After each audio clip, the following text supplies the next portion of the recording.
Vamos falar um pouquinho sobre fortalezas espirituais. Nós temos tratado aqui sobre a fortaleza da idolatria, quais os fundamentos da fortaleza. Vou repetir um pouquinho hoje, aliás não, amanhã, na próxima quarta-feira. Vou falar um pouquinho hoje sobre como essas fortalezas crescem e como você destrói a resistência espiritual de uma fortaleza. Gente, nós experimentamos resistência espiritual? O que vocês acham? Se existe algo, a Bíblia diz que Satanás estava diante do sumo sacerdote Josué para lhe resistir. O apóstolo Paulo diz: olha, eu bem quis ir com vocês, mas Satanás me resistiu. Daniel, ele ora por 21 dias, um anjo vem e fala assim: você é um homem muito amado, e desde o primeiro dia que você inclinou teu coração para se humilhar e buscar o Senhor, eu vim, mas o príncipe da Pérsia me resistiu. Nós achamos, muita gente acha que é só chegar e orar e Deus já ouviu. Queridos, existe algo chamado perseverança. Quando nós falamos sobre isso, a própria Bíblia diz em Êxodo 7, 1 a 2, que Deus dá uma autoridade para quem? Para Moisés sobre o faraó. O Senhor disse a Moisés: veja, eu faço você como um Deus para faraó. Você falará tudo o que eu mandar, e seu irmão Arão falará ao faraó, para que este deixe os filhos de Israel partir de sua terra. Desse modo, os egípcios saberão que eu sou o Senhor, quando eu estender a minha mão em cima do Egito e fizer os filhos de Israel sair do meio dele. Deus está falando o seguinte, quando ele fala, eu te fiz como um Deus, com letra maiúscula, ele fala o seguinte: estou te dando uma autoridade. E tudo que você comunicar lá, tudo que você falar, onde a tua vara se levantar ou tocar, ali vai ser o poder do Senhor. A versão NVI, ela é mais clara, diz assim: eis que te dou a minha autoridade. Veja bem, Moisés, ele vai em nome de Deus, em nome do eu sou, em nome daquele que criou todas as coisas, e mesmo assim, ele experimenta a resistência. Em Êxodo 5:1, Êxodo 7:16, Êxodo 8:1, Êxodo 8:20, Êxodo 9:1, Êxodo 9:13, Êxodo 10:13, ele fala a mesma coisa: deixa o meu povo ir. E o faraó diz: não deixo. Quantos de nós estamos esperando uma libertação, uma resposta, o fim de um cativeiro por tanto tempo? Quantos de nós, tanta gente já desistiu de caminhar, porque uma das características do vencedor é não abandonar a trincheira. Uma das características daquele que vence é o quê? Não bater em retirada, é a perseverança. Quando você persevera, Abraão, ele perseverou na fé, e por isso que ele foi pai com 100 anos. Aqui, tem muita gente que fala assim: não, já orei uma vez, eu não vou precisar orar mais, a Deus não deu, é porque Deus não quis. Pessoas que impressionaram Deus, foram pessoas que não desistiram. A mulher Ciro-fenícia, ela vai gritando e gritando e gritando, os discípulos querem despedir ela, Jesus diz: eu não vou te dar, não é lícito dar o pão dos filhos aos cachorrinhos, ou seja, isso não é para o seu bico, isso é muita areia para o seu caminhão. Ela não desiste, até que Deus diz assim para ela: você mudou, eu mudei de ideia. Ela fez Jesus mudar de ideia, e ali Jesus fala assim: mulher, grande é a tua fé. Aquela mulher que toca no manto de Jesus, era mulher que ela estava segregada por uma enfermidade. O judeu, ele é muito preocupado com essa questão de pureza nos alimentos, pureza espiritual, e ela então se achava imunda, porque ela tinha um fluxo de sangue, já havia 12 anos, tinha perdido todo o seu dinheiro, tinha gastado tudo que podia com os médicos, mas então ela se esconde, e ela vai atrás de Jesus e toca no manto dela. Perseverança, ela é curada. Às vezes a gente quer fraquejar. Jairo chama Jesus, diz: Jesus, minha filha está doente. Ele fala: vou lá. Só que essa mulher que segurou no manto de Jesus, Jesus para dizer que grande era a fé dela. E alguém diz para ele assim: não incomode mais o mestre, tua filha morreu. Aí Jesus diz assim: persevera. Ouço, não liga para o que eles dizem. Pessoa que alcança a vitória é gente que não fica dando ouvido para os outros, para todo mundo que quer desfocar você. Segue em frente. E chega lá e Jesus ressuscita a filha de Jairo. A perseverança faz com que você insista numa porta que está fechada e ela vai se abrir. Porque aquele que bate, a porta se abrirá. Essa é a verdade bíblica. Existe uma solução para tudo. Existe solução até para a morte. Aliás, todas as vezes que Jesus chegou no enterro, ele acabou com o enterro. Toda vez que ele chega atrasado, ele chega no enterro, ele ressuscita o morto. Ele chegou atrasado, ressuscitou a filha de Jairo. Ele chega lá na viúva de Naim, Naim é uma cidade muito próxima a Nazaré, caminho de Nazaré. Você chega lá, estava lá o menino, no moço, filho da viúva morto. Jesus toca no esquife e fala, se levanta menino, o menino ressuscita. Aí ele chega lá, mas Lázaro está morto há 4 dias. Não, vamos lá, porque ele está ressuscitado. Lázaro vem para fora, eu vou ressuscitar ele. Então já tem solução para tudo com Jesus, mas você tem que perseverar. A autoridade do céu, ela deve ser exercida na terra. Em Marcos 1 e Marcos 11, a pergunta é a mesma. E todos se admiraram a ponto de perguntar entre si, dizendo, que é isto? Que nova doutrina é esta? Pois com autoridade ordena aos espíritos imundos, eles desobedecem. Veja bem, Jesus, ele ordena a um problema. Ele não está dando ordem para Deus, mas ele dá ordem à circunstância. Ele ordena ao espírito imundo. Ele dá uma ordem, sai, e os espíritos imundos batem em retirada. Existe, gente, resistência espiritual? Claro que existe. Em Marcos 9, igualzinho em Mateus 17, os discípulos trazem o filho de um homem que estava enfermo e não conseguem curá-lo. O homem vem, ó, eu trouxe para os teus discípulos, eles não conseguiram curá-lo, ou seja, resistência espiritual. Jesus resolve o problema e os discípulos perguntam, por que nós não conseguimos curar ele? Porque essa casta, esse tipo, essa espécie, essa hierarquia, não sai com coisa alguma.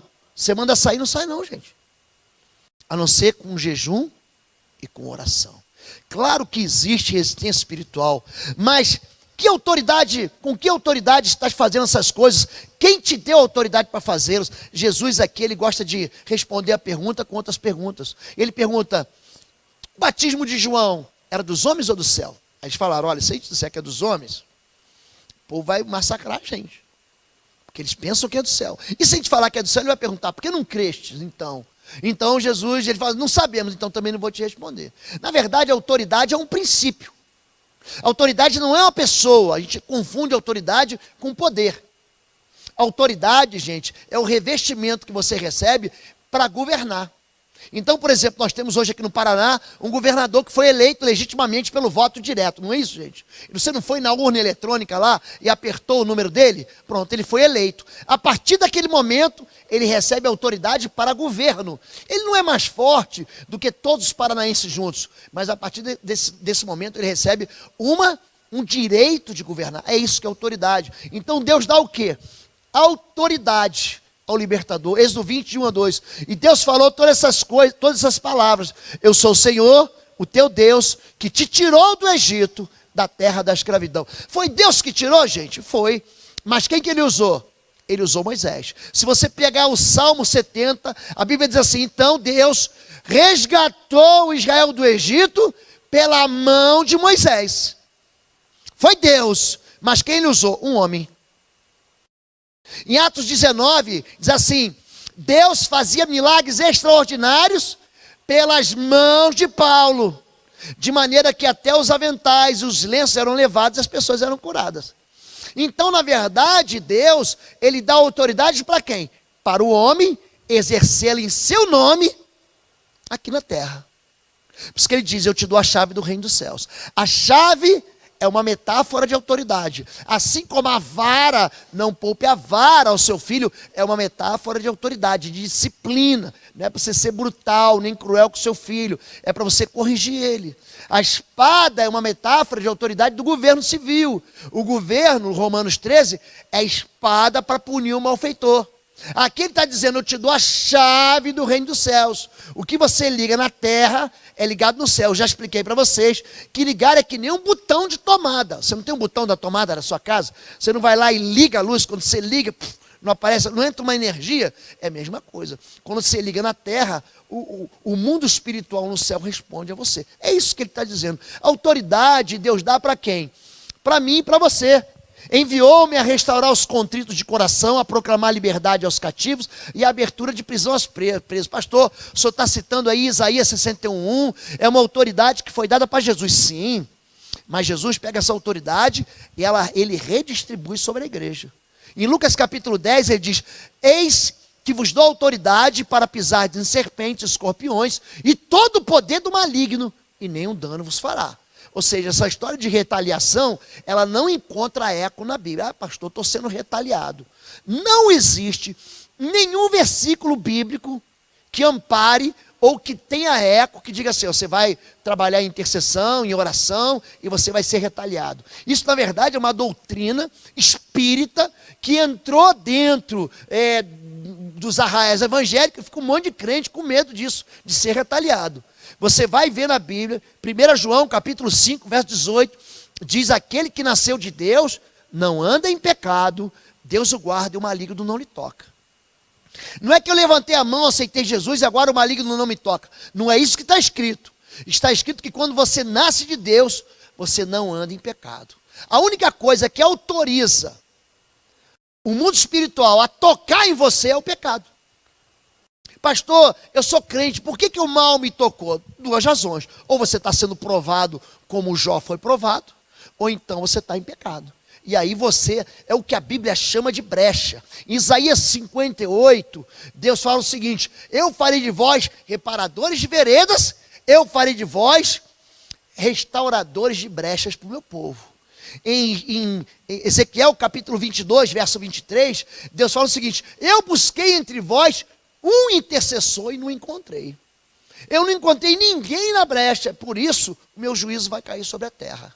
Eu já ensinei aqui na igreja, a palavra intercessão, paga, essa palavra que se usa, paga, ela significa encontro. Ou você vai se encontrar com Deus para pedir misericórdia pelo povo, é isso que acontece em Êxodo 32, Deus diz: sai, Moisés, eu vou acabar com a raça desse povo e vou fazer de ti uma grande nação. Ele fala: não, Deus, o que vão fazer? Ele entra na frente e ele peita Deus, como quem diz assim: Deus, o que vão falar do Senhor, se eu trouxe a gente do Egito para matar aqui no deserto? Ou então a palavra intercessão, paga, é um conflito, é um encontro com as forças das trevas, para quê? Colidir violentamente para resistir à ação das trevas. A Bíblia diz, em Lucas capítulo 22, Jesus fala com Pedro: Pedro, Satanás te pediu para te cirandar como trigo, mas eu intercedi por ti, para que a tua fé não desfalecesse. Ou seja, é um encontro com Deus para pedir misericórdia e fazer paz, ou é um encontro com as trevas para você enfrentar e fazer guerra. Entenderam isso? Aqui, o que está acontecendo? Deus está dando para Moisés uma autoridade para ir lá e libertar de um cativeiro um povo que está lá há 400 anos. Mas ele não vai ter moleza. Tem muita gente que desiste no primeiro tropeço, no primeiro não. Gente, tem pessoas que não conhecem a realidade espiritual e acham que tudo vai acontecer. Não, é que vai ser sopa, vai ser moleza. Sim, vai ser moleza se você perseverar em fé. Vai ser moleza se você não desistir. Vai ser moleza se você mantiver os seus olhos fitos no Senhor. Vai ser moleza se você entender que o inimigo não vai sair assim dando risada, tchau. Ele resiste. Ele resiste. Enfermidades, já repararam como as enfermidades, elas são resistentes? Você já notou isso na Bíblia? Em Lucas capítulo 13, verso 10, diz que havia uma mulher possessa de um espírito de enfermidade, encurvada havia 18 anos. 18 anos estava lá aquele espírito. A mulher com fluxo de sangue estava lá há 12 anos. Havia um homem aleijado no tanque de Betesda há 38 anos. Em João capítulo 5, Jesus conta a história dele. Levanta e anda, ele queria conversar. Não, é porque vem um anjo, toca na água, e quem cai na água primeiro é curado. Jesus, o que você quer que eu te fale? Levanta e anda.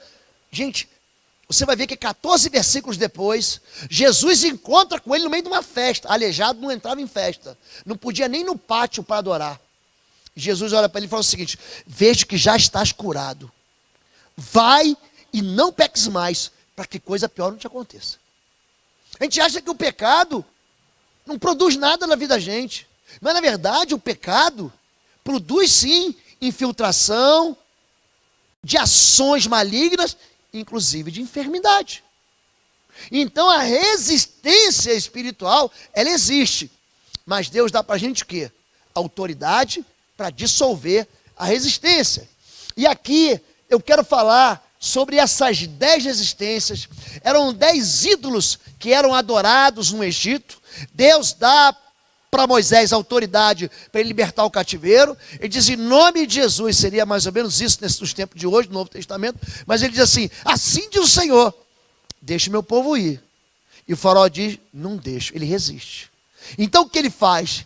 Ele lança uma voz e vai derrotar, ele vai destruir, ele vai desautorizar cada um daqueles ídolos do Egito. A primeira coisa que acontece, a água é transformada em sangue. Então, o que significa isso na vida de hoje, no meu mundo contemporâneo? Cuidado com as alianças inúteis. Êxodo 7:20, e todas as águas do rio se tornaram em sangue.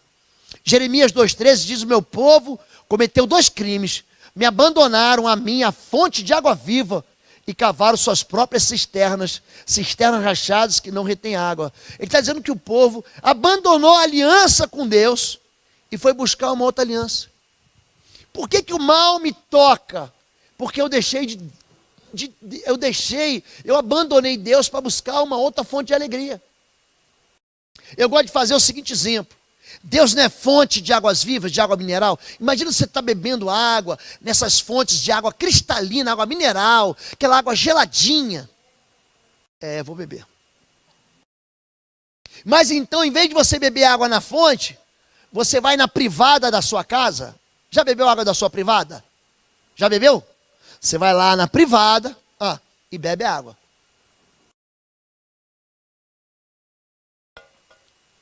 Vai matar a sede? E vai te matar também. As alianças inúteis nos afastam do Senhor. E é isso que ele está dizendo. Quando ele fere o Nilo, o Egito achava que o Nilo era um deus com letra minúscula. Eu estive no Japão e fui pegar em Handa, que é do ladinho de Fuji. E o Monte Fuji, você sabe qual é.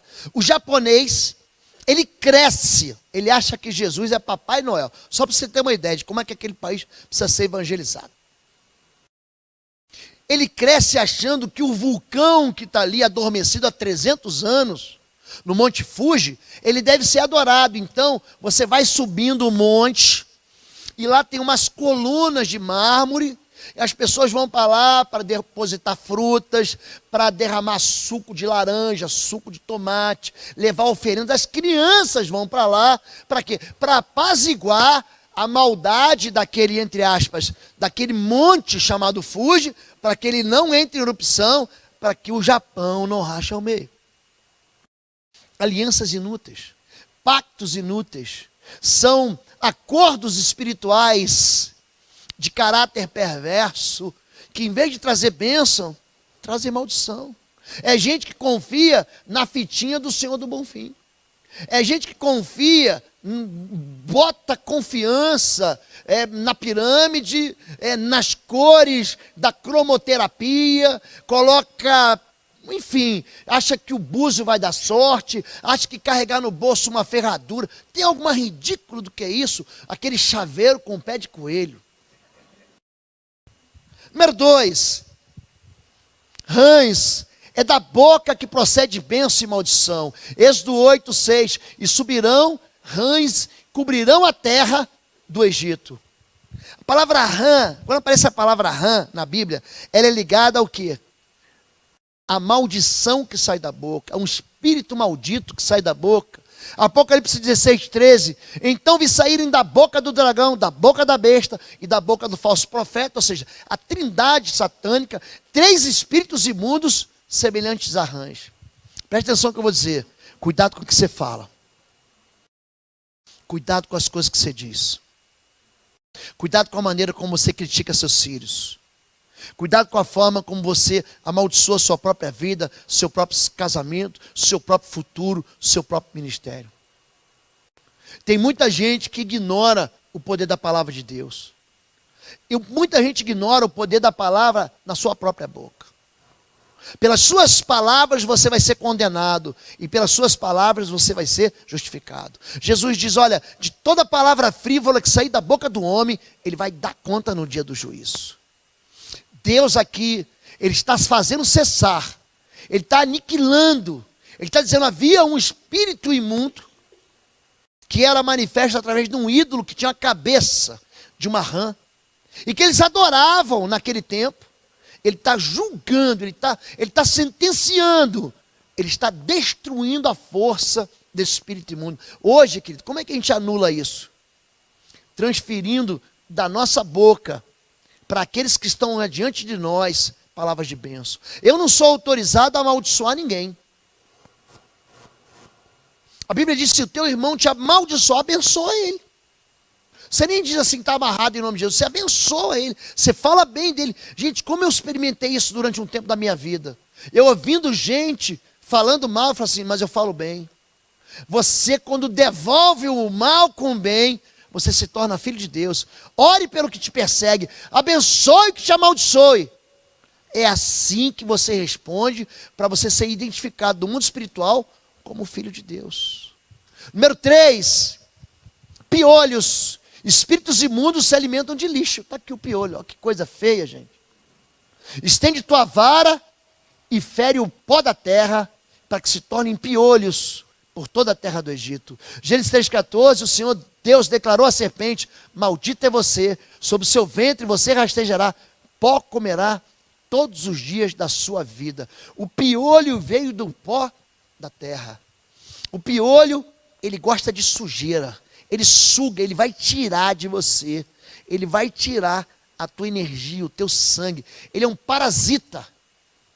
Cuidado, querido, porque espírito imundo se alimenta de pecado, se alimenta de ódio, se alimenta de amargura, se alimenta de culpa, se alimenta de vontade de fazer justiça com as próprias mãos, se alimenta de ciúme, se alimenta de inveja.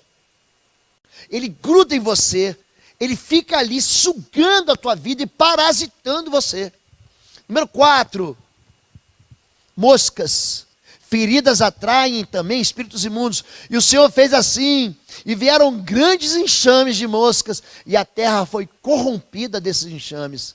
Segundo Reis, de 1-2, certo dia Acasias caiu da sacada do seu quarto do palácio de Samaria, e ficou muito ferido. Olha, ele está ferido. Então enviou mensageiros para consultar Baal-zebube, deus de Ecrom, para saber se ele se recuperaria. O que isso tem a ver, pastor? Tudo. O mal, ele parasita em cima da enfermidade. Já viu quando a mosca fica em cima do animal, da ferida do bicho, a ferida do gado, ele fica ali em volta daquela ferida? É isso que acontece. A palavra Baal-zebub é a mesma palavra de Lucas 11, de Mateus 12, Beelzebu, príncipe do esgoto, príncipe do lixo, príncipe das moscas. Quando nós mantemos abertos uma ferida e nós nos recusamos a tratá-la, as moscas é que ficam ali em volta. Os cativeiros espirituais são ligados a passados de derrota que nós nos recusamos a perdoar e nos perdoar. O problema é quando eu não perdoo você, e o problema é quando eu não me perdoo. O problema é que quando eu não olho para a cruz, eu não descubro que o meu perdão já está lá. É gente que insiste em ficar voltando ao passado velho e dizendo assim, eu não perdoo, eu não perdoo, eu não perdoo. Para isso Jesus deu para a gente Mateus 18. Mateus 18 é um marco do perdão na Bíblia.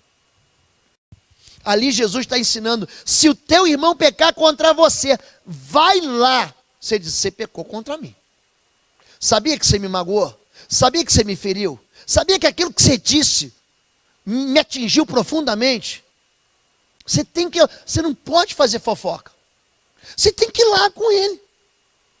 Ele vai falar, olha, me perdoa. Eu não sabia que eu tinha te ferido. Eu nem fiz com intenção. Você me perdoa? Não, eu te perdoo, está restaurado. Pedrão falou assim, se meu irmão pegar contra mim 7 vezes? Gente, porque tem gente que pisa em você. Eu perdoarei, Jesus não digo 7, mas 70 vezes 7.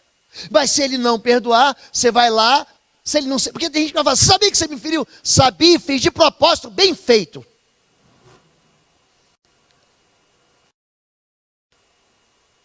Então, peraí que eu já volto. Aí você vai lá, pega mais 2. E você tem 2 testemunhas, você está vendo aqui. Ele me feriu, ele não pediu perdão. Foi mesmo. Aí depois disso você chama a igreja e trata ele como um gentio. Como é que você trata o gentio, gente? Você prega o evangelho para ele de novo. Pronto, ele não entendeu nada ainda. É isso que ele tá. Então vamos se abandonar, para você segregar, para você excluir. Não é isso que a Bíblia está falando. A Bíblia está dizendo para você o quê? Então vamos começar do zero. Tem um marco zero? Você lembra disso? Você jogava disso? Lembra que você jogava os dados? Aí tinha aquela que às vezes, volte ao princípio, você ia lá de novo. E tem aqueles azarados, né? Que quase estão chegando na linha de chegada, volte para o início. Pelo menos é melhor do que monopólio, né? Monopólio você é para prisão. Fique na prisão por 3 rodadas. Tem gente que é assim.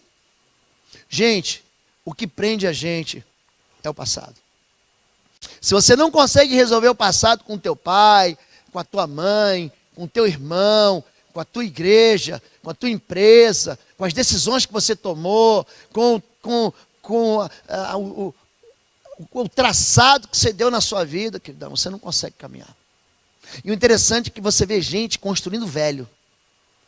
Velho, gente velha, gente que já passou da idade.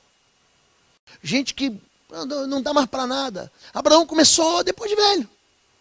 Caleb começou depois de velho. Você conta a história de, por exemplo, nós temos alguns magnatas que depois de fracassarem 1, 2, 30 vezes, depois de velho, eles alcançam as suas chamadas vitórias profissionais. Porque é gente que não desiste. A mosca, gente, ela vai ficar rodando e vai te envergonhar, a ponto de você colocar uma mordaça na sua boca e você querer esconder de todo mundo a sua ferida. E enquanto você não traz a ferida à tona, não tem cura e a mosca está lá. Número 5, peste, a dureza do coração e a ruína financeira. Êxodo 9:3, eis que a mão do Senhor será sobre teu gado, que está no campo, sobre os cavalos, sobre os jumentos, sobre os camelos, sobre os bois e sobre as ovelhas, com pestilência gravíssima. Êxodo 10:7, logo depois, aqui na quinta peste, eles aqui vão reclamar. Eles vão dizer, você não se manca ainda, faraó? Acaso não sabes ainda que o Egito está arruinado? As nossas ruínas financeiras, elas vêm da desobediência. Vem da avareza. Vem da ausência do perdão. A pessoa te deve, ela não vai conseguir pagar, vai ficar até pagar o último centavo. Quem vai ficar preso é você. É você. Gente que pega os princípios bíblicos de vitória financeira e jogam no ralo. Eu tenho que empregar aí, sempre que eu prego sobre isso, tem um pessoal que se mexe aí. Eu estou tendo que ensinar de novo que o dízimo não é lei. Não era. Abraão deu o dízimo de tudo a Melquisedeque. Gente, não havia lei. Moisés vem 400 anos depois da lei. Abraão vem 400 anos antes da lei. Depois de Abraão veio Isaac, veio Jacó, veio as 12 tribos, veio José, vieram os 400 anos de escravidão no Egito. Aí que veio a lei. Em Hebreus 7, estou falando de Novo Testamento. Diz que Abraão, ele devolveu o dízimo de tudo a Melquisedeque, que é rei de paz, que o abençoou. Gente, depois daquilo ali, como é que aquele homem cresce? O que as pessoas não entendem é que o dízimo abençoa você. Ah, pastor é ladrão. Não é não, querido, pastor não é ladrão não. Ainda mais em igreja batista. Quem define o salário do pastor, sabe quem é? Você mesmo, é você que decide quanto eu ganho. É você. Tem uma reunião, o CAF reúne, que é a Comissão de Administração e Finanças. Eles é que decidem o salário. Pastor nem mexe no dinheiro, nem toca no dinheiro. Só que aí tem a turma da avareza, que diz assim, não, gente, ladrão, você vai ter em todo lugar. A Bíblia diz que Judas era ladrão, e ele cuidava do dinheiro. Aliás, ele vende Jesus por algumas moedas de prata. Só que isso não pode ser a tua desculpa para você ser desobediente. Porque quando você é desobediente, quem sofre é você. Em Malaquias 3, 8 e 9 diz o quê? Com maldição sois amaldiçoados, vós que me roubais. Deus, ele leva para o lado pessoal. Ele chama isso de roubo. Gente, e é um negócio feio. Não é um negócio feio? Não dá nem para pregar um negócio desse. Mas está na Bíblia ou não está, gente? A Bíblia diz que é no altar que Deus santifica a oferta. É Mateus 23. Eu estou falando de Novo Testamento. Ah, não, naquele tempo era maçã, querido. A viúva velha, a viúva pobre, viúva velha é ótimo. A viúva pobre, ela não trouxe 2 maçãs, ela trouxe 2 moedas. Pequenas, mas 2 moedas. Então Jesus observava como eles lançavam dinheiro. Só que nós temos uma relação com o dinheiro achando que o dinheiro é Deus. Tem gente que trata o dinheiro como Deus.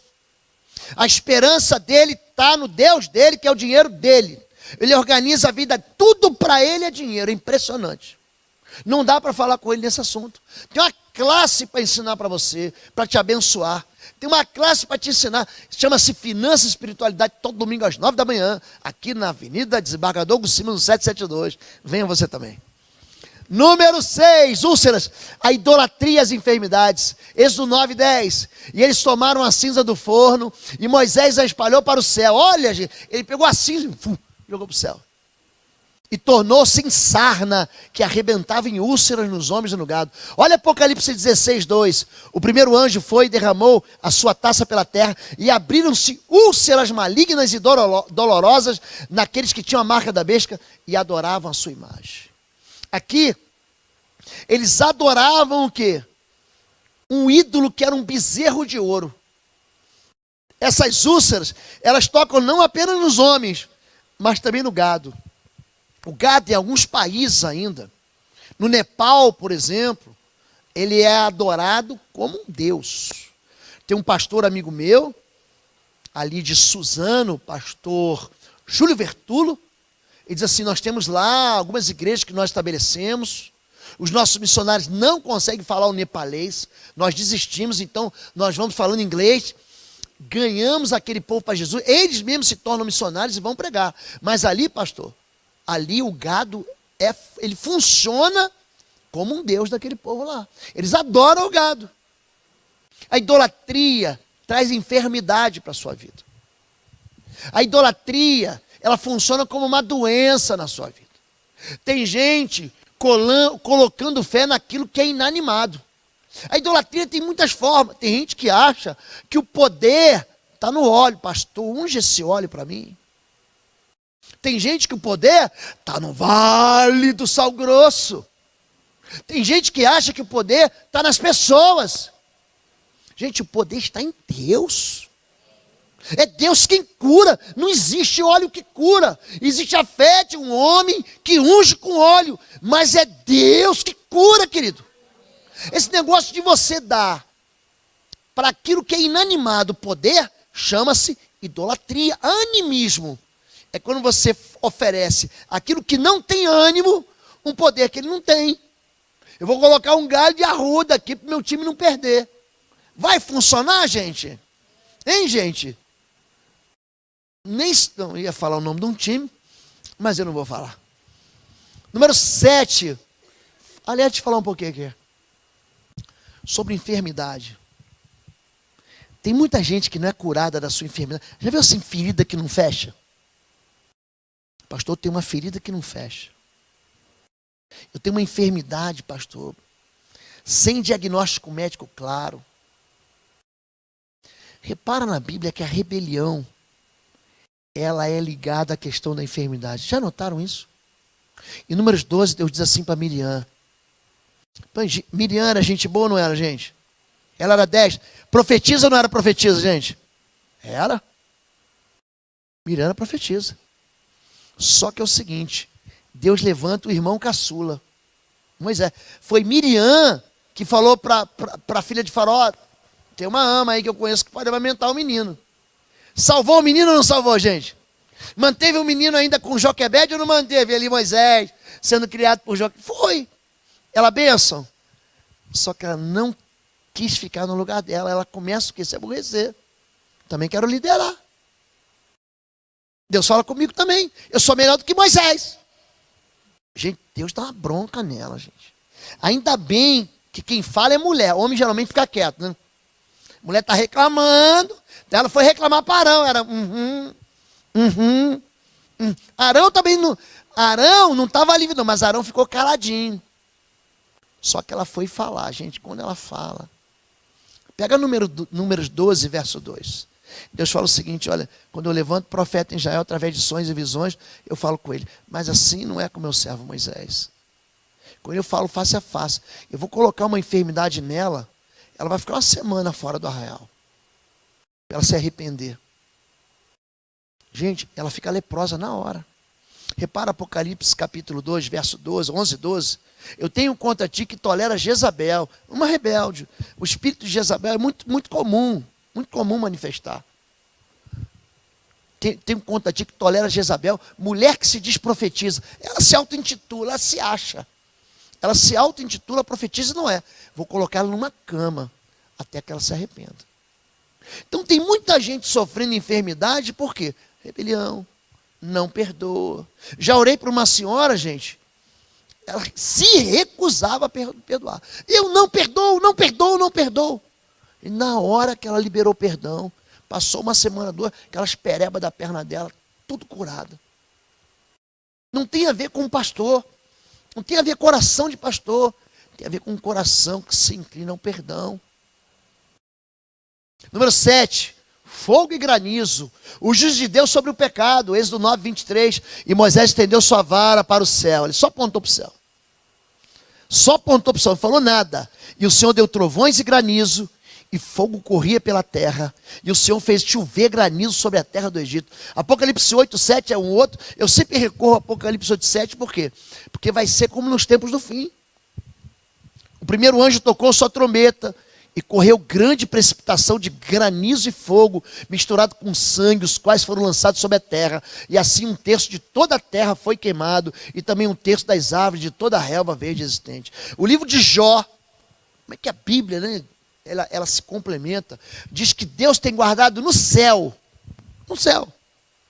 as pedras de granizo para o dia do juízo. Gente, vai ser uma agonia. A Bíblia está dizendo que 1/3 das árvores e daquilo que tem de verde vai acabar. Você já imaginou na fome que nós vamos experimentar? Já imaginou na inflação que nós vamos ter? Vocês estão achando que essa crise aí é difícil? Gente, nos tempos de fim, quando Deus traz juízo sobre o pecado, ninguém segura Deus. Ninguém, porque Deus é fogo consumidor. Ele está falando o seguinte, que a resistência vai cair por terra. Deus vai julgar o pecado. Você acha que você está sendo perseguido por alguém? Você está sendo aprisionado por alguém? Tem alguém prendendo você? Tem alguém impedindo o seu crescimento? Gente, horrível coisa é cair nas mãos do Deus vivo. Número 8. Gafanhoto. O amor a mamon, a raiz de todos os males. Êxodo 10, de 13 a 15, o Senhor fez soprar sobre a terra um vento oriental pela manhã. O vento havia trazido os gafanhotos, devoraram tudo que o granizo tinha deixado. Toda a vegetação, todos os frutos das árvores, não restou nada. Quando nós mandamos tropas ali para Ruanda, havia uma guerra civil, e aí um capitão, amigo meu que foi para lá, ele mostrou para mim fotos de Ruanda. Eram 2 tribos que estavam numa guerra civil, os Tutsi e os Hutus. Uma confusão, gente. Assim as famílias morriam, assim, todas enfiadas numa mesma lança. Pai, mãe, filhos, tudo no rio. Aqueles rios viraram depósito de gente morta. Tinha enfermidade, não havia água para beber, uma confusão. Aí ele conta que quando as multidões passavam, ele disse que ele estava num hotel, e veio um bolsão de milhões de pessoas fugindo da guerra. Então eles não tinham, a guerra vinha para cá, eles fugiam. Eles vinham caminhando. O que eles encontravam, eles comiam. Ele falou assim, tinha uma árvore em frente ao hotel. Aquelas pessoas entraram, passaram. E quando aquela multidão de 1 milhão de pessoas passou, não havia nada. Não havia folha, não havia fruto, não havia flor, não havia galho, não havia tronco. Eles levaram tudo. Em Juízes capítulo 6, a Bíblia diz que o povo de Israel fez o que era mal aos olhos do Senhor. Então ele mandou os midianitas contra Israel, que eles viam como gafanhotos. Eles devoravam toda a produção de Israel. É por isso que Gideão malhava trigo no lagar. Pastor, eu estou escondendo. Não tem dinheiro saindo de tudo que é lugar. 1 Timóteo, capítulo 6, verso 10 diz: o amor ao dinheiro é a raiz de toda espécie de males. Toda espécie de males. Todo tipo de males vem dessa questão. E Deus vai julgar isso. Você acha que Deus não empobrece as pessoas? Segundo Crônicas, diz assim: eu sou o Senhor. Em mim está o engrandecer e o enriquecer. Isso está na mão do Senhor, gente. E tem gente que acha assim: não, eu vou colocar minha casa no ninho alto. Eu estou protegido. Está protegido? Tem gente que não consegue se proteger nem da Lava Jato. Vai se proteger do Senhor? Vai? Cuidado em quem você confia. Quando meu filho teve câncer, ele tratou no Instituto Boldrini de Campinas. Fica num bairro ali, perto de Campinas, em Campinas, chamado Barão Geraldo. Havia um cantor muito famoso naquela época. Era uma dupla, Leandro e Leonardo. Vocês lembram disso? Lembram disso? Você lembra que teve um que morreu? Quem foi que morreu? Estava no hospital com meu filho. Meu filho na ala infantil, a gente duro. Pensa um povo duro. Eu tinha gastado tudo. Eu não tinha um centavo no bolso. Eu não tinha dinheiro para colocar gasolina no carro. O irmão Eliezer, que foi membro dessa igreja aqui, Eliezer Escobar, eu não tinha carro. Ele pegava o carro dele, um Tempra. Tem tempo, né, gente?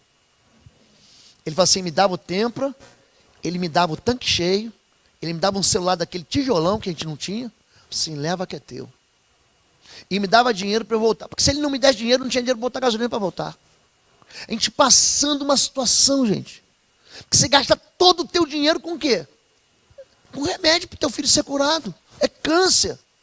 Chega uma hora que acabou teu limite do banco, você não tem mais nada. Gente, eu só tinha o Senhor. Chega uma hora, gente, que Deus coloca a gente num lugar. Ou você vai confiar no Senhor, ou então você está acabado. Eu gosto de Deuteronômio 8. Eu te levei para o deserto. Fui eu que levei você para o deserto. Eu te deixei passar fome. Eu te humilhei.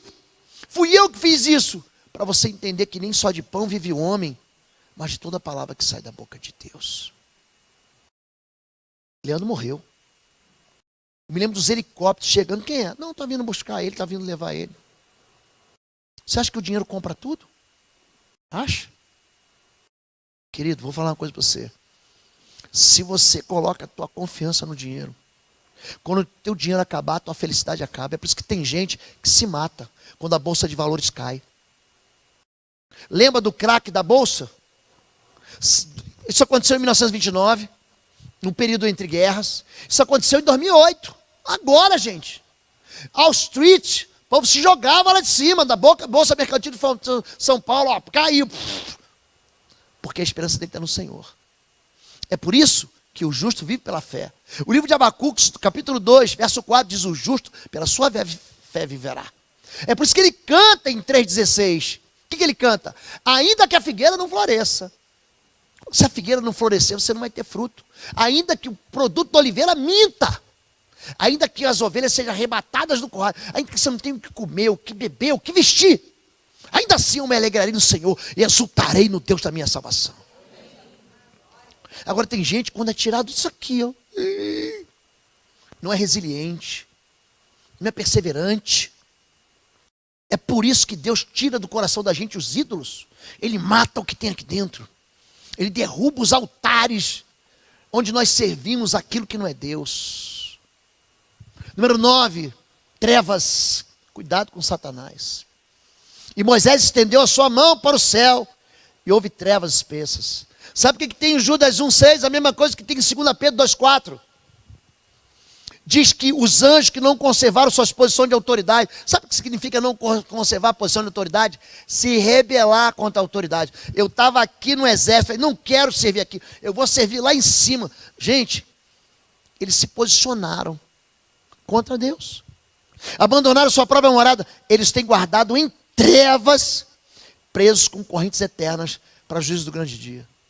Tudo que você esconde está nas trevas. Cuidado com as trevas. O ocultismo, se ocultar as coisas, Não beneficia você, não.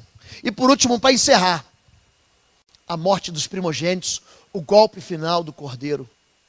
Eu passarei pela terra do Egito esta noite, e ferirei todo o primogênito na terra do Egito, desde os homens até os animais, e todos os deuses do Egito farei juízo. Todos eles que você confia, seus falsos deuses, eu vou fazer juízo. Eu sou o Senhor, e aquele sangue vos será por sinal, o sangue dos umbrais, nas casas em que tiverdes, vendo eu o sangue, passarei por cima de vós, e não haverá entre vós praga de mortandade, quando eu ferir a terra do Egito. João 29, no dia seguinte, João viu a Jesus, que vinha para ele, e disse: eis o Cordeiro de Deus que tira o pecado do mundo. Olha para mim, só tem uma esperança para a gente, é o sangue da cruz. Eu e você, nós não prestamos, não. Não existe salvação em nós. A salvação está no Cordeiro. A Bíblia diz em Marcos capítulo 10, é impossível ao homem salvar. O homem não pode se salvar. É impossível ao homem salvar-se. Mas a Deus tudo é possível. A salvação vem do Senhor. Não vem porque a gente é bonzinho, porque a gente é competente, porque a gente é especial. Não vem porque a gente é bonitinho. A salvação é um presente do céu.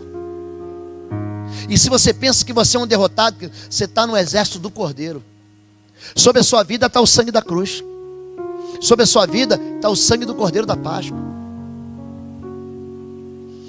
Guerrearão contra o Cordeiro. Vitória é a mensagem do Cordeiro. Apocalipse 17, 14. Vão guerrear contra Jesus, gente? Sim ou não? Sim. Vão guerrear contra a igreja? Vão. Querido, deixa de ser tolo. Deixa de ser infantil. Nós vamos passar por tribulações. No mundo tereis aflições. Não, pastor, porque eu agora sou crente evangélico e nada vai me tocar, querido. Deus prova a todos nós. Todos quanto Ele ama, o nosso Deus é um Deus que nos corrige. Tem gente que acha que não vai passar por sofrimento. Todos os homens de Deus que você conhece passaram por deserto, todos eles. Eu acho que o único homem na Bíblia que não sofre é Jabes. Ele nasce fazendo os outros sofrer, mas ele ora e Deus não traz sofrimento. O resto, e eu não estou pregando o evangelho da desgraça. Ó, pastor, só mudou o tom agora? Não, eu estou te preparando, querido, porque você precisa ouvir o evangelho da cruz. Guerrearão contra o Cordeiro, mas os cordeiros vencerá. Guerrearão contra o Cordeiro, mas o Cordeiro vencerá. Pois é Senhor dos senhores e o Rei dos reis.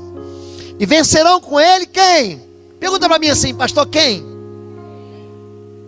Os seus chamados, escolhidos e fiéis. Você é chamado para não desistir. Chama-se fidelidade. Ser fiel, sua mulher, aos seus princípios, ser fiel. Você fica mudando toda hora de ideia. O que você acha? Ser fiel ao Senhor. Você está com Deus até debaixo d'água. Você é aquele que não vai recuar, que lança a mão no arado e não olha para trás. Então pronto, você vai vencer com o Cordeiro. Agora a gente que toda hora quer mudar, vai vencer, gente? Guerrearão contra o Cordeiro, mas eles vencerá. E os chamados, escolhidos e fiéis vão vencer com ele. Deus, ele julga ídolos. Deus, ele julga principados. Deus, ele derrota prisões. Deus, ele anula cativeiros. Deus tem um braço forte. Deus é aquele que ouve a oração do seu povo. Deus é aquele que dá autoridade para você vencer seus problemas. Deus é aquele que quer entrar na sua vida. Vamos ficar em pé em nome de Jesus. Vamos orar. Você pode orar comigo? Você quer orar comigo? Você quer convidar Deus? Deus, eu quero te convidar. Só derrotar os meus problemas. Só me tirar desse calabouço. Só arrancar essa tristeza que está dentro de mim. Tem gente que vive aprisionado na tristeza. Tira do meu coração essa incredulidade. Tira da minha vida esse sofrimento que me persegue a minha vida inteira. Eu recebi da minha mãe isso. E está aqui, eu estou passando com meus filhos essa tristeza. Você quer vencer com o Cordeiro? Vamos orar, sai do seu lugar, vem aqui à frente. Vamos levantar um grande clamor, vamos? Vamos falar com Deus assim a respeito das nossas lutas. Vamos dizer para Ele que nós não vamos desistir. Vencerão com Ele os seus chamados, escolhidos e fiéis. Vencerão com eles aqueles que têm a marca do sangue do Cordeiro. Vem para cá, chega um pouquinho mais perto. Alguém aqui essa noite precisa se consertar com Deus? Feche seus olhos. Se você precisa se consertar com Deus, só levante sua mão. Só isso, eu quero me consertar. Deus abençoe vocês. Deus te abençoe. Deus abençoe. Alguém aqui que quer fazer uma aliança com Jesus? Se você quer fazer uma aliança com Jesus, levanta a mão. Eu quero fazer. Deus abençoe o casal. Deus abençoe, Deus abençoe. Deus abençoe. Tem alguém afastado, desviado, enfraquecido. Pastor, eu preciso consertar isso com o Senhor. Levante sua mão. Deus abençoe. Deus abençoe. Existe alguém aqui hoje, que pensou em desistir. Pastor, eu estava pensando em tirar da cabo da minha vida, desistir de tudo, desistir do meu casamento, desistir dos meus sonhos. Você quer perseverar? Então levante sua mão, então coloca a mão no seu coração. Eu quero perseverar. Eu quero convidar Deus para Ele fortalecer a minha vida, para eu perseverar. Pai querido, a Tua palavra não nos deixa enganados. Não deixa. A Tua palavra, Pai, é um anúncio da Tua vitória hoje, do mesmo jeito que foi ontem no livro do Êxodo, no mesmo jeito que será amanhã no livro do Apocalipse. O Senhor não muda. No Senhor não há mudança nem sombra de variação. E eu quero pedir a Tua boa mão, Senhor Deus, sobre a Tua igreja. Que o Senhor fortaleça o caminhar, os seus pés, fortalece seus joelhos, Senhor Deus, fortalece suas veredas. Não deixa o Teu povo recuar. Não deixe os Teus filhos desanimarem. Quando eles enfrentarem problemas, quando a vida lhes disser não, quando eles buscarem no Senhor e não tiverem respostas, quando a resposta demorar, não deixe o Teu povo desistir, Pai. Não deixe o Teu povo se afastar. Não deixe o Teu povo desviar os seus olhos. Pai, nós vamos perseverar até o fim, porque aquele que perseverar até o fim receberá a coroa da vitória. Pai, homens e mulheres essa noite tomam uma decisão aqui. Decisão. Eles escolhem andar com o Senhor, escolhem andar com o Cordeiro, escolhem fazer uma aliança contigo, escolhem vencer com o Teu Filho Jesus. Fica com o Teu povo, Pai, e revela a Tua bondade, a Tua misericórdia, o Teu amor. Revela o Teu poder com o Teu braço forte, Senhor Deus. Dá uma voz do Teu trono, Senhor Deus. Libera uma palavra de vitória, Senhor Deus, arrancando da vida do Teu povo aquilo que tem feito Teus servos chorarem. Eu oro assim e os abençoo em nome de Jesus. Amém e amém. Olhe para mim aqui. Persevera. Não desiste. Eu não desisto. Não desisto. Você quer vencer? Aprenda isso. Não se vence inimigo grande com arma pequena. Não usa carne. Clama a Deus, Ele é grande, você é pequeno. Se você quiser reagir, você vai se dar mal. Mas se Deus reagir por você, agindo Deus, querido, quem resistirá? Quem resistirá? Agindo Deus, quem impedirá? Deus abençoe você. Você que é visitante, você vai procurar a Central IBBR lá com o Neto, Netinho. Você vai ganhar um presente lá. Você que é visitante, veio a primeira vez, volte. Você que está caminhando com a gente, não se esqueça. Domingo pela manhã, Pastor Quecros. Domingo à noite, teremos batismo, uma grande festa aqui. Você é nosso convidado. Deus abençoe. Pastor Alan vai dar a bênção e a gente já vai sair. Então, domingo estamos aqui e eu gostaria de vê-los aqui para celebrar a chegada de novos irmãos à nossa comunidade. Estenda sua mão para cá, estamos encerrando o culto de hoje, mas o espírito de oração que permaneça sobre sua vida. Que o Senhor te abençoe e te guarde, que o Senhor resplandeça o seu rosto sobre ti, que o Senhor fortaleça a sua vida em cada um dos desafios e no fim das contas que Ele te inunde com a sua paz. Nós estamos encerrando agora o nosso culto. Hoje passamos um pouquinho do horário, você vai em paz, mas domingo de manhã eu gostaria de vê-los aqui ouvindo o pastor Kécros e à noite fazemos uma grande festa para recebermos novos irmãos. Que bom chegar num ambiente assim, em que o Senhor é exaltado e eles vão pertencer a uma comunidade de fé com esses belos rostos, recebendo-os como irmãos. Vamos em paz e agora para nossas casas. Você que está nos ouvindo pela internet também, nós desejamos que você, podendo estar aqui, você é muito bem-vindo à nossa igreja. Deus abençoe a cada um. Vamos em paz.